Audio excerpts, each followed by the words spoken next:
আসসালামু আলাইকুম।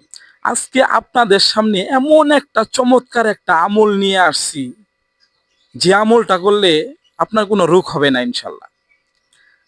রাসূলুল্লাহ সাল্লাল্লাহু আলাইহি ওয়াসাল্লাম বলেন, কোনো ব্যক্তি যদি কোনো একটা রোগ আক্রান্ত ব্যক্তিকে দেখে বলে, ধরেন একটা মানুষের ক্যান্সার হয়েছে, আপনি যদি ক্যান্সার রোগীকে দেখে বলেন যে হে আল্লাহ, আপনি তাকে ক্যান্সার রোগ দিয়েছেন এবং আমাকে এই রোগ থেকে আপনি হেফাজতে রেখেছেন, আল্লাহ আপনার শুকরিয়া আদায় করছি, এবং সকল মাখলুকাতের ভিতরে আপনি আমাকে সৃষ্টির সেরা বানিয়েছেন। যে ব্যক্তি ক্যান্সার রোগীকে দেখে এই দোয়া পড়বে, সে যতদিন বেঁচে থাকবে তার ততদিন ইনশাল্লাহ, রাসূলুল্লাহ সাল্লাল্লাহু আলাইহি ওয়াসাল্লাম বলেন, তার ততদিন সেই ক্যান্সার হবে না।